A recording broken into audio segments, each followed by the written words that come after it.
Hi friends, ನಿಮಗೆಲ್ಲ ಮತ್ತೊಂದು ವಿಡಿಯೋಗೆ ಸ್ವಾಗತ. ಫ್ರೆಂಡ್ಸ್, $880 ಬಿಲಿಯನ್ ಇದು ಎಷ್ಟು ದುಡ್ಡು ಅಂತ ನಿಮಗೇನಾದರೂ ಗೊತ್ತಿದೆಯಾ? ಪಾಕಿಸ್ತಾನದ GDP $370 ಬಿಲಿಯನ್. ವಾರೆನ್ ಬಫೆಟ್ ಅವರ ಕಂಪನಿ ಬರ್ಕ್ಷೈರ್ ಹಾಥ್ವೇ ಕಂಪನಿಯ ಶೇರ್ನ ವ್ಯಾಲ್ಯೂ $880 ಬಿಲಿಯನ್. ಈಗ ನಿಮಗೆಲ್ಲ ಅರ್ಥ ಆಗಿರ್ಬೋದು ನಾವು ಏನು ಹೇಳೋದಕ್ಕೆ ಹೊರಟಿದ್ದೀವಿ ಅಂತ. ಇಷ್ಟೊಂದು $ಬಿಲಿಯನ್ ಹಣವನ್ನು ರೋಡ್ ಸೈಡ್ನಲ್ಲಿ ಕೊಕೋ ಕೋಲಾ ಮಾರ್ತಾ ಇದ್ದ ಹುಡುಗ ಸ್ಟಾಕ್ ಮಾರ್ಕೆಟ್ನಿಂದ ಸಂಪಾದಿಸ್ತಾ ಅಂದರೆ ನಂಬಲೇಬೇಕು. ಇಡೀ ಇನ್ವೆಸ್ಟ್ಮೆಂಟ್ ಜಗತ್ತಿನಲ್ಲಿ ವಾರೆನ್ ಬಫೆಟ್ ಅವರನ್ನ ದೇವರು ಅಂದ್ಕೊಂಡು ಅದೆಷ್ಟೋ ಜನ ಅವರನ್ನ ಕಾಪಿ ಮಾಡಿ ಇವತ್ತು ಸ್ಟಾಕ್ ಮಾರ್ಕೆಟ್ನಿಂದ ಕೋಟಿ ಕೋಟಿ ಸಂಪಾದಿಸ್ತಾ ಇದ್ದಾರೆ. ಮನೆ ಮನೆಗೆ ಪೇಪರ್ ಹಾಕ್ತಾ ರೋಡ್ ಸೈಡ್ನಲ್ಲಿ ಕೊಕೋ ಕೋಲಾ ಮಾಡ್ತಿದ್ದಂತಹ ಹುಡುಗ ಇವತ್ತು ಜಗತ್ತಿನ ಅತಿ ದೊಡ್ಡ ಶ್ರೀಮಂತ ವ್ಯಕ್ತಿ ಆಗ್ತಾನೆ ಅಂದ್ರೆ ಇವನ ಕತೆ ಹೇಗಿರಬೇಡ ಒಮ್ಮೆ ಕಲ್ಪನೆ ಮಾಡ್ಕೊಳ್ಳಿ. ಅಷ್ಟಕ್ಕೂ ಯಾರು ಈ ವಾರೆನ್ ಬಫೆಟ್? ಸ್ಟಾಕ್ ಮಾರ್ಕೆಟ್ ಜಗತ್ತನ್ನೇ ರೂಲ್ ಮಾಡೋ ಮಟ್ಟಕ್ಕೆ ಇವರು ಬೆಳೆದದ್ದು ಹೇಗೆ? ಇವರಿಂದ ನಾವು ಕಲಿಬೇಕಿರೋದು ಏನು? ಎಲ್ಲವನ್ನ ಇವತ್ತಿನ ಈ ಒಂದು ವಿಡಿಯೋದಲ್ಲಿ ಹೇಳ್ತಾ ಹೋಗ್ತೀವಿ. ವಿಡಿಯೋ ತುಂಬಾನೇ ಇಂಟ್ರೆಸ್ಟಿಂಗ್ ಆಗಿದೆ ಫ್ರೆಂಡ್ಸ್. ವಿಡಿಯೋವನ್ನ ಎಲ್ಲೂ ಸ್ಕಿಪ್ ಮಾಡದೆ ಸಂಪೂರ್ಣವಾಗಿ ನೋಡಿ. ಫ್ರೆಂಡ್ಸ್, ವಾರೆನ್ ಬಫೆಟ್ ಹುಟ್ಟಿದ್ದು 1930 ಆಗಸ್ಟ್ 30ರಲ್ಲಿ ಅಮೆರಿಕಾದ ಒಮಾಹಾದಲ್ಲಿ. ಇವರು ಹುಟ್ಟೋ 1 ವರ್ಷದ ಮುಂಚೆ ಅಮೆರಿಕದಲ್ಲಿ ಯಾವಾಗ್ಲೂ ಆಗದ ಫೈನಾನ್ಷಿಯಲ್ ಕ್ರೈಸಿಸ್ ಆಗಿರುತ್ತೆ. ಈ ಫೈನಾನ್ಷಿಯಲ್ ಕ್ರೈಸಿಸ್ ನಿಂದಲೇ ಇವರ ತಂದೆಯ ಕೆಲಸನೂ ಕೂಡ ಹೋಗಿರುತ್ತೆ. ವಾರೆನ್ ಬಫೆಟ್ ಹುಟ್ಟಿದಾಗ್ಲೂ ಇವರ ತಂದೆಗೆ ಯಾವುದೇ ಕೆಲಸ ಅನ್ನೋದು ಇರೋದಿಲ್ಲ. ಪ್ರತಿದಿನ ಯಾವುದಾದ್ರೂ ಒಂದು ಕೆಲಸನ ಹುಡುಕೊಳ್ತಾ ಇರ್ತಾರೆ. ಈ ಸಮಯದಲ್ಲಿ ಇವರ ಕುಟುಂಬಕ್ಕೆ ಅದೆಷ್ಟು ಕಷ್ಟ ಇರುತ್ತೆ ಅಂದ್ರೆ ಇವರ ತಾಯಿ ತನ್ನ ಒಂದು ಹೊತ್ತಿನ ಊಟವನ್ನ ಮಕ್ಕಳಿಗೆ ಹಾಗೂ ಗಂಡನಿಗೆ ಎತ್ತಿಡುವಂತಹ ಪರಿಸ್ಥಿತಿ ಇರುತ್ತೆ. ಇದನ್ನೆಲ್ಲ ನೋಡಿಕೊಂಡು ಬೆಳೆದಂತಹ ವಾರೆನ್ ಬಫೆಟ್ ಅವರಿಗೆ ಲೈಫ್ನಲ್ಲಿ ದುಡ್ಡು ಎಷ್ಟು ಮುಖ್ಯ ಅನ್ನೋದು ಬಹಳ ಚಿಕ್ಕ ವಯಸ್ಸಿಗೆ ಗೊತ್ತಾಗುತ್ತೆ. ಇವರು ತಮ್ಮ 6ನೇ ವಯಸ್ಸಿಗೆ ತಮ್ಮ ತಾತನ ಅಂಗಡಿಯಲ್ಲಿ ಕೆಲಸ ಮಾಡೋದಕ್ಕೆ ಸೇರ್ಕೋತಾರೆ.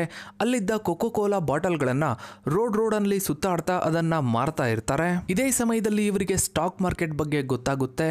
ಇದುವರೆಗೂ ಇವರು ಸೇವಿಂಗ್ಸ್ ಮಾಡಿರೋ ಹಣದಲ್ಲಿ ಲೈಫ್ನಲ್ಲೇ ಮೊದಲ ಬಾರಿಗೆ ಸ್ಟಾಕ್ ಮಾರ್ಕೆಟ್ಗೆ ಎಂಟ್ರಿಯನ್ನ ಕೊಡ್ತಾರೆ. ಅದು ಕೂಡ ಕೇವಲ 11ನೇ ವಯಸ್ಸಿಗೆ. ಇವರ ಬಳಿ ಇದ್ದ ಸೇವಿಂಗ್ಸ್ನಿಂದ ಸಿಟಿ ಸರ್ವಿಸ್ ಅನ್ನೋ ಒಂದು ಕಂಪನಿಯ ಶೇರ್ನ $38 ಪರ್ ಶೇರ್ನ ಹಾಗೆ 3 ಶೇರ್ಗಳನ್ನು ಬೈ ಮಾಡ್ತಾರೆ. ಇವರು ಶೇರ್ನ ಬೈ ಮಾಡಿ ಕೆಲವು ದಿನಗಳ ನಂತರ ಅದು $27ಗೆ ಬರುತ್ತೆ. ನಂತರ 1-2 ತಿಂಗಳಾದ್ಮೇಲೆ ಅದು ವಾಪಸ್ $40ಗೆ ಹೋದ್ಮೇಲೆ ವಾರೆನ್ ಬಫೆಟ್ ಅವರು ಅದನ್ನ ಸೆಲ್ ಮಾಡಿ ಬಿಡ್ತಾರೆ. ಬೇಗನೆ ಸೆಲ್ ಮಾಡಿ ಬಿಡ್ತಾರೆ, ಯಾಕಂದ್ರೆ $2 ಪ್ರಾಫಿಟ್ ಬಂದಿದೆ ಅಂತ. ನಂತರ 2 ತಿಂಗಳಾದ್ಮೇಲೆ ಆ ಕಂಪನಿಯ ಶೇರ್ $200 ಮುಟ್ಟುತ್ತೆ. ಆಗ ವಾರೆನ್ ಬಫೆಟ್ ಅವರಿಗೆ ಸ್ಟಾಕ್ ಮಾರ್ಕೆಟ್ ಅರ್ಥ ಆಗುತ್ತೆ. ನಾವು ಚಿಕ್ಕ ಪುಟ್ಟ ದುಡ್ಡಿಗೋಸ್ಕರ ಬೈ ಸೆಲ್ಲಿಂಗ್ ಮಾಡೋದಾದ್ರೆ ಇಲ್ಲಿ ದುಡ್ಡು ಮಾಡೋದಕ್ಕೆ ಆಗೋದಿಲ್ಲ. ನಾವು ಅದನ್ನ ಲಾಂಗ್ ಟೈಮ್ ಹೋಲ್ಡ್ ಮಾಡಿ ಹಿಡ್ಕೊಂಡ್ರೆ ನಾವು ಜಾಸ್ತಿ ದುಡ್ಡನ್ನ ಸಂಪಾದಿಸಬಹುದು ಅನ್ನೋದು ಗೊತ್ತಾಗುತ್ತೆ. ಇದರ ಜೊತೆಗೆ ವಾರೆನ್ ಬಫೆಟ್ ಚಿಕ್ಕ ಪುಟ್ಟ ಬಿಸ್ನೆಸ್ ಅನ್ನ ಮಾಡ್ಕೊಂಡು ಹೋಗ್ತಾ ಇರ್ತಾರೆ. ನಂತರ ಅವರಿಗೆ ಗೊತ್ತಾಗುತ್ತೆ ನಾವು ಈ ರೀತಿ ಮಾಡೋದ್ರಿಂದ ದೊಡ್ಡದಾಗಿ ಏನು ಮಾಡೋದಕ್ಕೆ ಆಗೋದಿಲ್ಲ. ಹೀಗಾಗಿ ಗ್ರಾಜುಯೇಷನ್ ಕಂಪ್ಲೀಟ್ ಆದ್ಮೇಲೆ ವಾರೆನ್ ಬಫೆಟ್ ಅವರು ಫುಲ್ ಟೈಮ್ ಇನ್ವೆಸ್ಟರ್ ಆಗಬೇಕು ಅಂತ ಟ್ರೈ ಮಾಡ್ತಾ ಇರ್ತಾರೆ. ಆದ್ರೆ ಅವರ ಮನೆಯಲ್ಲಿ ಇದಕ್ಕೆ ಒಪ್ಪೋದಿಲ್ಲ. ಸ್ಟಡಿನ ಕಂಪ್ಲೀಟ್ ಮಾಡು ಅಂತ ಅವರಿಗೆ ಒತ್ತಾಯ ಮಾಡ್ತಾರೆ. ನಂತರ ಕೊಲಂಬಿಯಾ ಬಿಸ್ನೆಸ್ ಸ್ಕೂಲ್ಗೆ ಅಪ್ಲೈ ಮಾಡ್ತಾರೆ. ಅಲ್ಲಿ ಸೀಟ್ ಸಿಗುತ್ತೆ. ಇಲ್ಲಿ ಆಶ್ಚರ್ಯ ಏನು ಅಂದ್ರೆ ವಾರೆನ್ ಬಫೆಟ್ ಅವರು ಕಳೆದ ವರ್ಷದಿಂದ ಒಂದು ಬುಕ್ ಅನ್ನ ಓದ್ತಾ ಇರ್ತಾರೆ. ಆ ಬುಕ್ನ ನೇಮ್ ಬಂದು ದ ಇಂಟೆಲಿಜೆಂಟ್ ಇನ್ವೆಸ್ಟರ್. ಆ ಬುಕ್ನ ಬರೆದವರೇ ಕೊಲಂಬಿಯಾ ಯೂನಿವರ್ಸಿಟಿನಲ್ಲಿ ಲೆಕ್ಚರರ್ ಆಗಿ ಕೆಲಸವನ್ನ ಮಾಡ್ತಾ ಇರ್ತಾರೆ. ಇವರ ಹೆಸರು ಬೆಂಜಮಿನ್ ಗ್ರಹಂ. ಇವರು ಬರೆದಿರೋ ಇಂಟೆಲಿಜೆಂಟ್ ಇನ್ವೆಸ್ಟರ್ ಬುಕ್ ಅನ್ನ Bible of the stock market ಅಂತ ಕರೀತಾರೆ. ಒಮ್ಮೆ ವಾರೆನ್ ಬಫೆಟ್ ಇವರನ್ನ ಮೀಟ್ ಮಾಡಿದ್ಮೇಲೆ ವಾರೆನ್ ಬಫೆಟ್ ಅವರ ಯೋಚನೆಯೇ ಬದಲಾಗಿ ಬಿಡುತ್ತೆ. ಇಲ್ಲಿವರೆಗೂ ವಾರೆನ್ ಬಫೆಟ್ ಅವರು ಶೇರ್ಗಳನ್ನ ಬೈ ಮಾಡ್ತಿದ್ದದ್ದೇ ಒಂದು ರೀತಿ. ಯಾವುದಾದ್ರೂ ಒಂದು ಶೇರ್ ಅನ್ನ ಬೈ ಮಾಡೋದು, ಅದು ಮೇಲೆ ಹೋದ್ಮೇಲೆ ಸೆಲ್ ಮಾಡೋದು, ಈ ರೀತಿ ಯಾವುದಾದ್ರೂ ಒಂದು ಶೇರ್ ಕೆಳಗೆ ಬಂದ ಮೇಲೆ ಅದನ್ನ ಬೈ ಮಾಡೋದು, ಮತ್ತೆ ಅದು ಮೇಲೆ ಹೋದ್ಮೇಲೆ ಅದನ್ನ ಸೆಲ್ ಮಾಡೋದು ಮಾಡ್ತಾ ಇರ್ತಾರೆ. ಕಂಪನಿಯ ಬಗ್ಗೆ ಅಷ್ಟಾಗಿ ತಿಳ್ಕೋತಾ ಇರೋದಿಲ್ಲ. ಆದ್ರೆ ಬೆಂಜಮಿನ್ ಗ್ರಹಂ ಅವರನ್ನ ಮೀಟ್ ಆದ್ಮೇಲೆ ಇವರ ಯೋಚನೆಯೇ ಬದಲಾಗಿ ಬಿಡುತ್ತೆ. ಹೇಗೆ ಅಂದ್ರೆ ನೀನು ಯಾವುದೇ ಒಂದು ಕಂಪನಿಯ ಶೇರನ್ನು ಬೈ ಮಾಡ್ತಾ ಇದೆಯಾ ಅಂದರೆ ಅದು ಕೇವಲ ಶೇರ್ ಅಲ್ಲ, ಅದು ಒಂದು ಕಂಪನಿಯ ಭಾಗದ ಬಿಸ್ನೆಸ್. ಆ ಕಂಪನಿಯ ಒಂದು ಭಾಗವನ್ನು ನೀನು ಬೈ ಮಾಡ್ತಾ ಇದೆಯಾ, ಅದಕ್ಕೆ ನೀನು ಯಾವುದೇ ಕಂಪನಿಯ ಮೇಲೆ ಇನ್ವೆಸ್ಟ್ ಮಾಡೋದಕ್ಕಿಂತ ಮುಂಚೆ ಆ ಕಂಪನಿಯ ಬಗ್ಗೆ ಸಂಪೂರ್ಣ ಮಾಹಿತಿಯನ್ನ ತಿಳ್ಕೊಂಡು ಇನ್ವೆಸ್ಟ್ ಮಾಡಬೇಕು.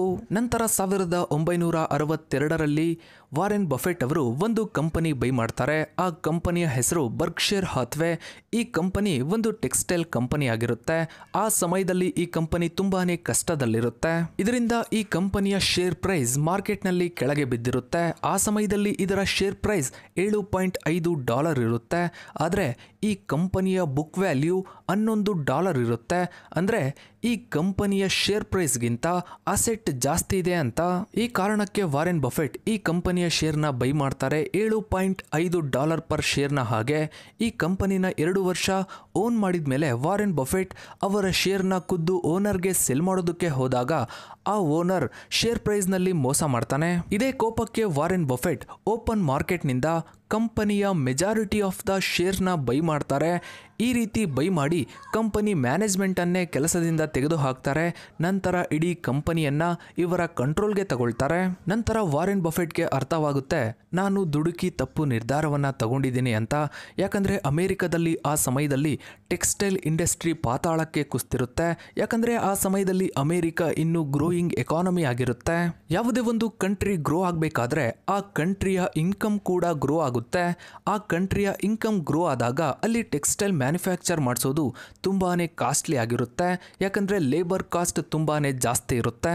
ಅಲ್ಲಿ ಟೆಕ್ಸ್ಟೈಲ್ ಮ್ಯಾನುಫ್ಯಾಕ್ಚರಿಂಗ್ ಮಾಡಿ ಸೆಲ್ ಮಾಡಿದ್ರೆ ಯಾವುದೇ ಲಾಭ ಅನ್ನೋದು ಆಗ್ತಾ ಇರೋದಿಲ್ಲ.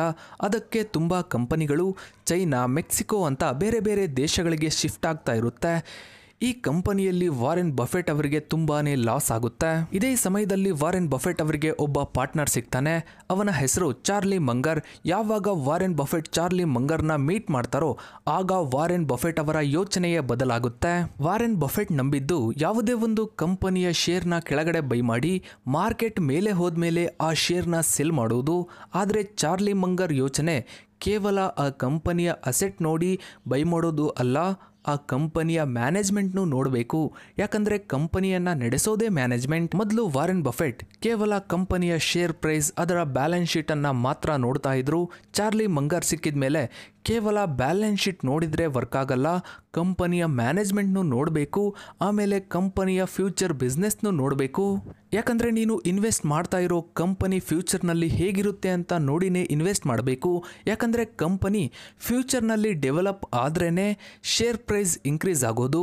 ಅದಕ್ಕೆ ಚಾರ್ಲಿ ಮಂಗರ್ ವಾರೆನ್ ಬಫೆಟ್ಗೆ ನಿಮ್ಮ ಯೋಚನೆಯನ್ನು ಚೇಂಜ್ ಮಾಡ್ಕೊಳ್ಳಿ ಅಂತ ಹೇಳ್ತಾರೆ. ಹೇಗೆ ಅಂದರೆ, ನೀನು ಸ್ಟಾಕ್ ಮಾರ್ಕೆಟ್ನಲ್ಲಿ ಶೇರ್ಗಳನ್ನು ಬೈ ಮಾಡಿದ ತಕ್ಷಣ ನೀನು ದುಡ್ಡು ಮಾಡೋದಕ್ಕೆ ಆಗೋದಿಲ್ಲ. ಸ್ಟಾಕ್ ಮಾರ್ಕೆಟ್ನಲ್ಲಿ ನೀನು ದುಡ್ಡು ಮಾಡಬೇಕು ಅಂದರೆ ಒಳ್ಳೆಯ ಕಂಪನಿಯ ಶೇರ್ಗಳನ್ನು ಬೈ ಮಾಡಬೇಕು. ಇದೇ ರೀತಿ ಇವರು ಮೊದಲು ಬೈ ಮಾಡಿದ್ದ ಬರ್ಕ್ಷೈರ್ ಹಾಥ್ವೆ ಕಂಪನಿಯನ್ನ ಒಂದು ಹೋಲ್ಡಿಂಗ್ ಕಂಪನಿಯಾಗಿ ಚೇಂಜ್ ಮಾಡ್ತಾರೆ. ಹೇಗೆ ಅಂದರೆ, ನೆಕ್ಸ್ಟ್ ಇವರು ಯಾವುದೇ ಶೇರ್ನ ಬೈ ಮಾಡಿದ್ರು ಇಂಡಿವಿಜುವಲ್ ನೇಮ್ನಿಂದ ಬೈ ಮಾಡ್ತಾ ಇರಲ್ಲ, ಈ ಕಂಪನಿಯ ಹೆಸರಲ್ಲಿ ಬೈ ಮಾಡ್ತಾ ಇರ್ತಾರೆ. ಇದನ್ನೇ ಹೋಲ್ಡಿಂಗ್ ಕಂಪನಿ ಅಂತ ಕರೀತಾರೆ. ಈ ಕಂಪನಿಯನ್ನ 1965ರಲ್ಲಿ ಒಂದು ಹೋಲ್ಡಿಂಗ್ ಕಂಪನಿಯಾಗಿ ಕನ್ವರ್ಟ್ ಮಾಡ್ತಾರೆ. ಆ ಟೈಮ್ನಲ್ಲಿ ಈ ಕಂಪನಿಯ ಶೇರ್ ಪ್ರೈಸ್ $19 ಇತ್ತು. ಇವತ್ತು ಈ ಕಂಪನಿಯ ಶೇರ್ ಪ್ರೈಸ್ $6,27,000. ಅಂದರೆ 1965ರಲ್ಲಿ ಈ ಕಂಪನಿ ಮೇಲೆ ಕೇವಲ $400 ಇನ್ವೆಸ್ಟ್ ಮಾಡಿದರೆ ಇವತ್ತು ಅದರ ಬೆಲೆ 20 ಕೋಟಿ. ಬರ್ಕ್ಷೈರ್ ಹಾಥ್ವೆ ಕಂಪನಿಯನ್ನು ಹೋಲ್ಡಿಂಗ್ ಕಂಪನಿಯಾಗಿ ಕನ್ವರ್ಟ್ ಮಾಡಿದ ಮೇಲೆ ಅಮೆರಿಕಾದ ದೊಡ್ಡ ದೊಡ್ಡ ಬಿಸ್ನೆಸ್ಗಳನ್ನೆಲ್ಲ ಬೈ ಮಾಡ್ತಾ ಬರ್ತಾರೆ. Bank of America, American express, Coca-Cola, Moody's, visa, ಇದೇ ರೀತಿ ದೊಡ್ಡ ದೊಡ್ಡ ಕಂಪನಿಗಳಲ್ಲಿ ಇನ್ವೆಸ್ಟ್ ಮಾಡ್ತಾ ಬರ್ತಾರೆ. ವಾರೆನ್ ಬಫೆಟ್ ಅವರು ಯಾವ ರೀತಿ ಯೋಚನೆ ಮಾಡ್ತಿದ್ರು ಅಂದ್ರೆ, ಅವರಿಗೆ ಯಾವ ಬಿಸ್ನೆಸ್ ಅರ್ಥ ಆಗುತ್ತೆ ಅಂತ ಕಂಪನಿಯಲ್ಲಿ ಅವರು ಇನ್ವೆಸ್ಟ್ ಮಾಡ್ತಾ ಬರ್ತಾರೆ.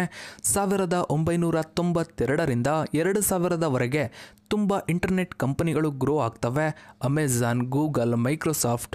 ಆದರೆ ವಾರೆನ್ ಬಫೆಟ್ ಅವರು ಈ ಕಂಪನಿಗಳಲ್ಲಿ ಒಂದೇ ಒಂದು ಶೇರನ್ನು ಕೂಡ ಬೈ ಮಾಡಿರೋದಿಲ್ಲ. ಯಾಕಂದರೆ ಅವರಿಗೆ ಈ ಬಿಸ್ನೆಸ್ ಹೇಗೆ ರನ್ ಆಗುತ್ತೆ ಅನ್ನೋದೇ ಗೊತ್ತಿರೋದಿಲ್ಲ. 2000ನೇ ಇಸ್ವಿಯಲ್ಲಿ .com ಬಬಲ್ ಅಂತ ಬಬಲ್ ಬರೆಸ್ಟ್ ಆಗುತ್ತೆ, ಸ್ಟಾಕ್ ಮಾರ್ಕೆಟ್ ಬಿದ್ದೋಗುತ್ತೆ. ಆ ಟೈಮ್ನಲ್ಲಿ ಎಲ್ಲ ಇನ್ವೆಸ್ಟರ್ಸ್ ಅವರ ದುಡ್ಡನ್ನು ಲಾಸ್ ಮಾಡ್ಕೊಂಡಿರ್ತಾರೆ. ಆದರೆ ವಾರೆನ್ ಬಫೆಟ್ ಅವರು ಅವರ ಶೇರ್ ವ್ಯಾಲ್ಯೂ ಸ್ವಲ್ಪನೂ ಡೌನ್ ಆಗಿರೋದಿಲ್ಲ. ಯಾಕಂದರೆ ಅವರ ಬಳಿ ಯಾವುದೇ ಟೆಕ್ನಾಲಜಿ ಶೇರ್ ಇರೋದಿಲ್ಲ. ನಂತರ ವಾರೆನ್ ಬಫೆಟ್ ಅವರು 2015ರಲ್ಲಿ ಆ್ಯಪಲ್ ಶೇರ್ಗಳನ್ನು ಬೈ ಮಾಡ್ತಾರೆ. ಆ್ಯಪಲ್ ಕಂಪನಿಯ ಬಿಸ್ನೆಸ್ ಮಾಡೆಲ್ ವಾರೆನ್ ಬಫೆಟ್ ಅವರಿಗೆ ತುಂಬಾ ಇಷ್ಟ ಆಗಿರುತ್ತೆ. ಇವತ್ತು ವಾರೆನ್ ಬಫೆಟ್ ಅವರ ಟೋಟಲ್ ಶೇರ್ಗಳಲ್ಲಿ 50% ಹೋಲ್ಡಿಂಗ್ ಆಪಲ್ ಶೇರ್ಸ್ ಇದೆ. ವಾರೆನ್ ಬಫೆಟ್ ಅವರ ಬರ್ಕ್ಷೇರ್ ಹಾಥ್ವೇದು ವ್ಯಾಲ್ಯೂಯೇಷನ್ ಇವತ್ತು $880 ಬಿಲಿಯನ್ ಇದೆ. ಅಂದರೆ ವಾರೆನ್ ಬಫೆಟ್ದು ಇವತ್ತಿನ ನೆಟ್ವರ್ತ್ $136 ಬಿಲಿಯನ್ ಇದೆ. ಒಂದು ಬಡ ಕುಟುಂಬದಲ್ಲಿ ಹುಟ್ಟಿ ಬೆಳೆದ ವಾರೆನ್ ಬಫೆಟ್ ಇವತ್ತು ಜಗತ್ತಿನ ಅತಿ ದೊಡ್ಡ ಶ್ರೀಮಂತ ವ್ಯಕ್ತಿಗಳಲ್ಲಿ ಒಬ್ಬರು. ಸೊ ಫ್ರೆಂಡ್ಸ್, ಇದಾಗಿತ್ತು ಇವತ್ತಿನ ಈ ಒಂದು ವಿಡಿಯೋದ ಬಗ್ಗೆ ನಿಮ್ಮ ಅನಿಸಿಕೆ ಅಭಿಪ್ರಾಯಗಳನ್ನು ತಪ್ಪದೆ ಕಮೆಂಟ್ ಸೆಕ್ಷನಲ್ಲಿ ಕಮೆಂಟ್ ಮಾಡಿ. ಹಾಗೆ ವಿಡಿಯೋಗೊಂದು ಲೈಕ್ ಮಾಡ್ತಾ ವಿಡಿಯೋನ ಆದಷ್ಟು ಎಲ್ಲ ಕಡೆ ಶೇರ್ ಮಾಡಿ. ನೀವಿನ್ನು ನಮ್ಮ ಚಾನಲ್ಗೆ ಸಬ್ಸ್ಕ್ರೈಬ್ ಆಗಿಲ್ಲ ಅಂದರೆ ಕೆಳಗಡೆ ಕಾಣೋ ಸಬ್ಸ್ಕ್ರೈಬ್ ಬಟನ್ನ ಕ್ಲಿಕ್ ಮಾಡಿ. ಹಾಗೆ ಪಕ್ಕದಲ್ಲಿ ಕಾಣೋ ಬೆಲ್ ಐಕನ್ ಕೂಡ ಕ್ಲಿಕ್ ಮಾಡಿ. Thanks for watching.